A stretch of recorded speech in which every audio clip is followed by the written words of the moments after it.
Yes. I gave her free cowboys.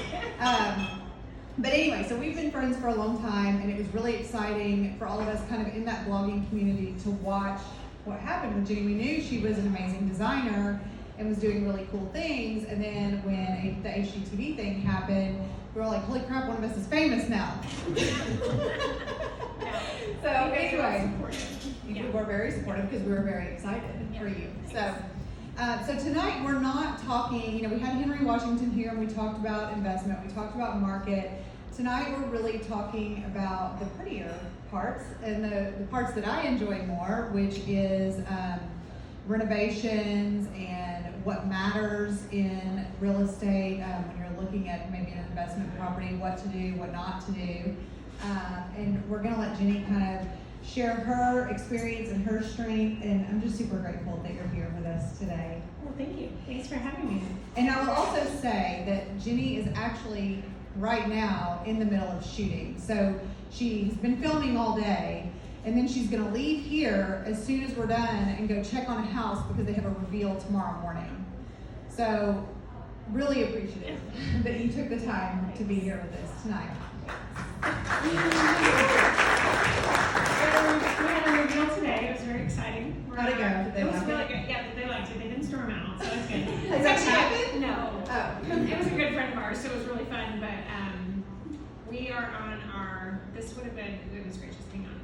So we have 4 reveals left this week and next week, and then 3 more. So we have 7 left. So we are on our 9th. This is our 9th, and we started filming in February. So Oh my gosh. Yeah. I don't know how you did. You actually did a friend of mine's house this year, Bud and Ashley Bowman, with a little cottage. I know, they're fun. Okay, so what I want to know, and I think is probably the elephant in the room, is the mechanics of the show and how you said you've been filming since February. Some of us have done renos, some of us probably haven't and are reno curious. But we know that's not reality, but how far from reality is it? Is some of it, on a normal timeline, or is it all way accelerated?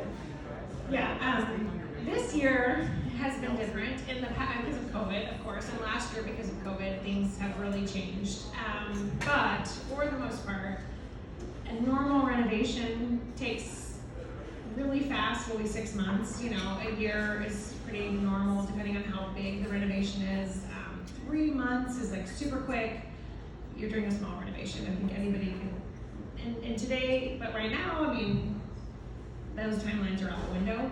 But for us, for the show, we typically work on 3 houses at a time, which right now we have 10 at a time, so it's very different because of COVID. It's crazy. And they're all stacked and staggered, but in the past, we've done 3 houses at a time, and we have 5 weeks start to finish for the whole house renovation. So it's very different than normal life. And essentially, we just pull all of our crews from everything, and everyone is all hands on deck at the houses. So it is crazy.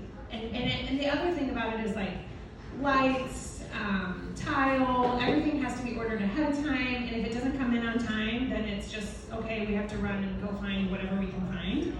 A lot of times we go to house, we've used obviously work with house a lot, but we'll be oh my gosh, can I pull that light off the floor? I need to install that light today. So that makes it hard. Where at a normal renovation, you have time to, okay, if the light comes in and it's broken, you can order another one and wait for that. Where with the show, there's no waiting. If something comes in broken, you have to just scramble and figure it out.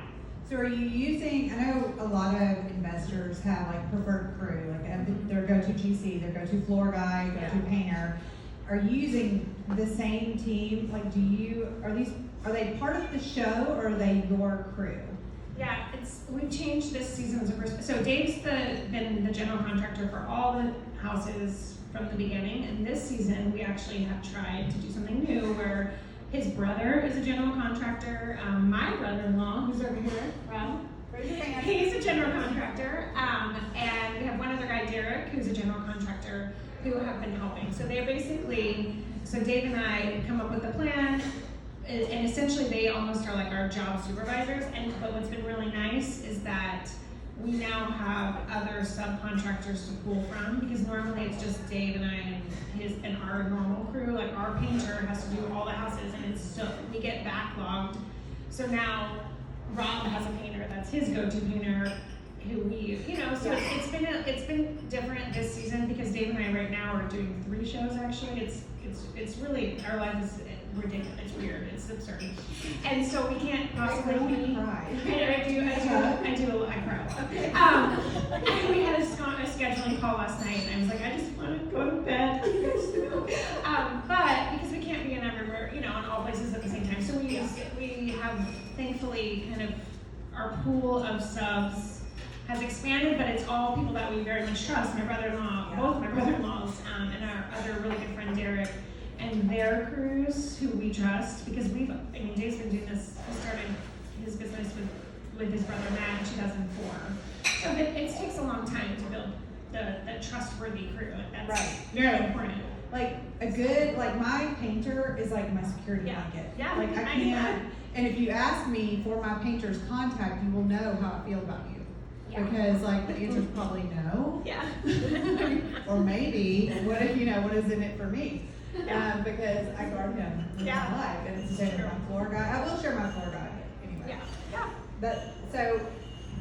I love what you said that he's been doing it since 2004 too, because it's not like this happened overnight. Like you guys were doing this for a long time before the HGTV thing happened, and I listen to a lot of podcasts, and I know that you probably have learned a lot of hard lessons along the way, and so I'm curious to know what do you see people do to a house that you think that's unnecessary, or that, don't do that?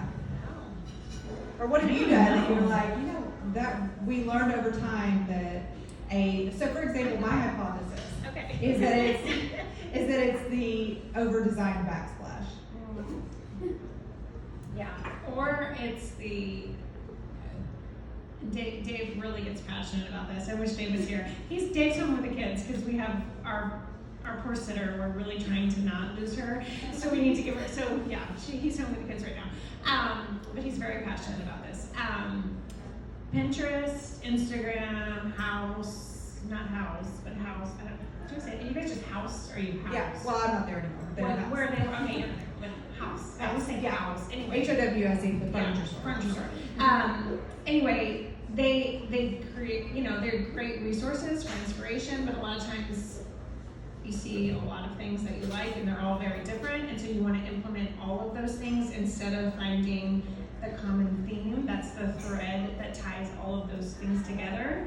So instead of saying, I love this, very farmhouse style barn door, but I also love this, very moody paint, and I also love this very mid-century modern, whatever, and trying to tie all those things together. It's just trying to figure out, okay, what do you like about each of those things, and then what's the common thread, and how can we implement that into your house instead of trying to do everything and take a picture and copy it into your house, because that doesn't work for a lot of reasons, but mostly because then it doesn't really even look like your house. It actually becomes very cold, and you're trying to replicate something else that somebody else did, and you feel this like pressure almost to like, oh gosh, I've got to have everything perfect, instead of just living in your house and making it look like who you are and what you really love and what you really want your house to be. So like calm down a little bit. Just calm down, it's fine. Just enjoy it. Just enjoy your house. It's fine. And also, I'm all about like, okay, do it, finish it, and then move on and like enjoy. Even though I love to rearrange furniture, I love to rearrange my shelving, and I love all of that, but I also there's times when you just are like, you know what, like I really like this, and I'm just gonna leave it. I don't feel like I have to be pressured to change out my artwork every 6 months so that I can put a new picture on Instagram, So I think we all get that need satisfied by being members here because the artwork is it's beautiful. Changing. Yeah. So, Yes. I can't even buy art anymore because I'm like, oh, well, yes. it's nothing compared to exactly. Yeah. So just really learning to like enjoy and figuring out what you like and why, and not feeling. I think it's mostly just that pressure, not feeling. I think we live in such a, age where everybody's sharing, and people you're trying to like some people are trying to renovate to please others, where it's like you should really just be renovating your house or buying a house or whatever you're doing as far as your home, so that it functions well for you and that it is a place of comfort and peace and joy for you and your family. That should be the ultimate goal. It shouldn't be a picture perfect space that nobody can come into because you don't want to get it ruined. You know, Like, don't touch that. Yeah. Don't sit on that. Yeah, exactly. That's not actual furniture. That's like it's an art. no. Yeah. Okay, so if someone bought a 3-2 house and had like $10,000 and that's it, that's their whole budget, what would you tell them to do? What do you think is the most impactful thing that you can do? It's hard. I think, well, obviously the things that age a house or that date a house, we always say, are kitchens and bathrooms. But they're also the most expensive things to renovate because you have plumbing and appliances and all the things. Everything's expensive. But I think if you're trying to really make an impact on your home, number one, paint. Painter. Paint is absolutely the most inexpensive way to make a transformation in a space. I mean, you look around this room, if you didn't have this beautiful, deep, moody blue on the wall, this room would look so different. It makes an impact, it makes a statement so inexpensively. You can do it yourself, you can hire someone to do it, which is my preference because I hate painting. As a realtor, we can tell when you do it yourself, by the way. Yeah. Hire someone. But it really does. I mean, it updates, it freshens things up. It makes it actually, just makes everything feel clean and new. You have fresh paint on the wall. So I think paint is the number one thing I would say. Other things, lighting, simple, change out lighting, change out hardware on your cabinets, artwork, like those things, like things that aren't, you're gonna invest, you're gonna spend money, but you're not gonna break the bank to do those things. Right. Yeah. And I think too, on a like a mid-tier home, unifying the floors. Oh, The yeah. quilted floors Yeah. that I see in every house is really baffling sometimes. And sometimes it's like, over years, like, we did this in the 80s and this in the 90s and this in the 2000s. It's so true. And it's just a mess. And Yeah, so it's so now true. with like LVT, you can really Yeah. go in and do the whole house. So And it makes everything flow, and it's just so much more consistent. It actually makes your home feel bigger when you just you have inconsistent flooring. It really does help. So the one thing I see in houses a lot that's so disappointing is the kind of Lowe's lighting package. Can you share with us like a secret source for good lighting? Oh. Or like point us in the right direction on the internet. Okay. Lights are my favorite thing. And Okay. If we talk about lights, I'm going down a deep dark rabbit hole, but I do love lighting. I think lighting is so important. It's like the jewelry of a It's house. so important, it is. And I think that if you're gonna Dave he never budgets well for lighting, and I always have to go in and change that in the budget. Because I think it's an important item in the budget. Like, you have to have statement lighting for sure in certain spaces too, and you have to choose where those moments are, because you don't want like a statement light piece everywhere you look. You want to really make choices that are smart about that. But I mean, things like wall sconces that are really well placed are so undervalued. Oh my gosh, I'm so passionate about lights. Oh man. Okay, but lighting. Okay, and there's so many. Actually, what's one really great place I love to go is Etsy. Like, there's so many great lighting, handmade lights that you can. We have a light. You're an Etsy, yes, yeah. There are so many great artisans out there that are making lights. Handmaking lights. I didn't even know that was a thing. Yes, and another handmade light that I really love, a company, it's called Lucent Light Shop. It's out of the Northeast or Northwest. Yeah, Lucent, Lucent Light Shop. I love Lucent, and it's a small company, and I use them. I probably use Lucent in 90% of my projects. Like, I love them, and they make every light you order, they make it then by hand, but for the show, we don't obviously have time a lot of times, so I just call them, like, hey, what do you guys have in the warehouse right now that you can send me? And they're like, okay, we have these things, we have 2 of these, we have 1. And I mean, they're just this small, wonderful company, and I think that goes a long way. Like, they pick up the phone and they say, oh yeah, hey. And they don't say it because the show. I never tell them I'm with the show. I just say, hey, I'm working on a project for a client. They don't care, like, they're just nice, and I think that makes a difference. They're nice. They hand make them, and I think that's important. And I think that I just always try to support artisans doing that. Oh, for sure.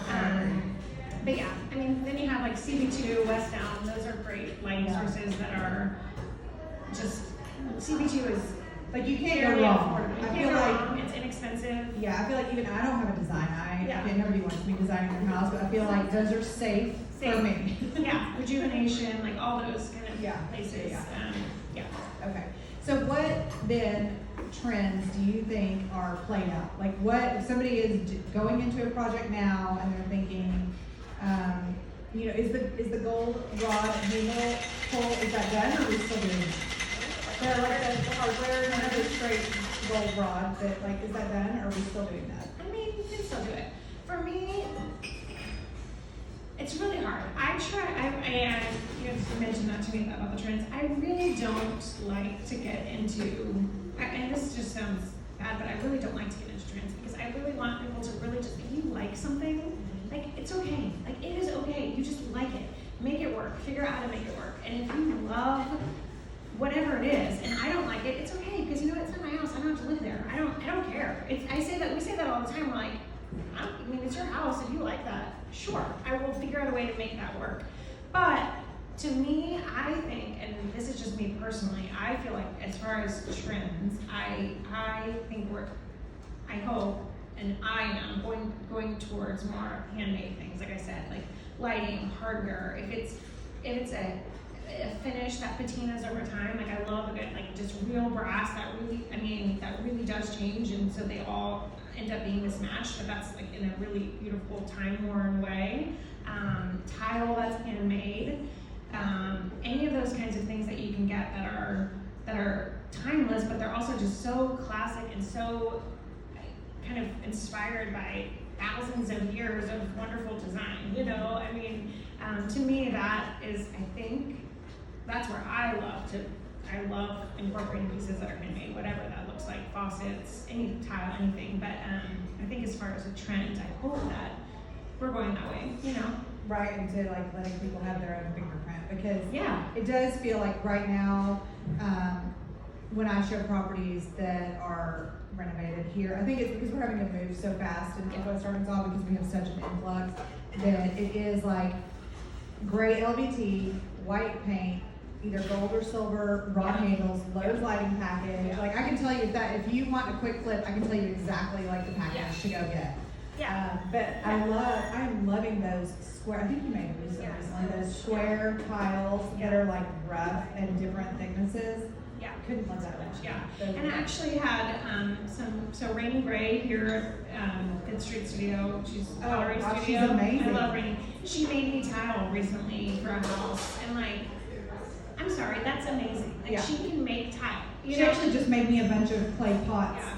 Yeah. If you don't know Fifth Street Studio, you should really go check it out. She's amazing. Yeah.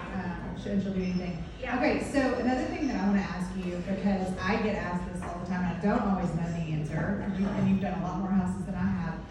When you walk into a house that needs updating, you know, some things to a new investor or a new flipper look really scary, but aren't actually that big of a deal. Yeah. What are the things that you walk in and you go, that's fine, I can handle that, that's not a big deal? So actually, Dave and I were talking about this earlier because he has a different opinion than I do. And to him, he said anything up, like if you see, a lot of times you'll see like stains on the ceiling, you'll think, oh my gosh, there's water damage, this is terrible. He said that actually doesn't scare him because it's actually more of anything foundational that would be scary. So that to me, because I was like, that's a really interesting perspective. Of course, we both would always recommend you getting a inspection. Like it's worth the money to get an inspection. Always say that. But from a design perspective, just feeling like, oh my gosh, I don't know how to use this space. This is so weird. I don't understand like that. There's a peninsula for the island, and this kitchen's so closed off, and a lot of people, if you've never done it before, you can't picture what that could look like, and that's okay. But none of that, to me, is worth turning away from an investment or from a property, particularly if it's a home that you're buying for yourself or for an investment, just an investment property. I think the biggest things that are important, the number one thing is location, because you can't replicate location. So if you can find a house in a great location that needs a lot of work and it's not completely terrifying, and you have a good inspection, and you found like everything from foundation to there's no, I mean, even mildew, that kind of stuff, like any of that can be repaired, any I have a great mold remediator. Yeah, I mean, any of that. So Scared if of you that. find this space, you're like, this is, I mean, in an amazing location, like, that you can't recreate.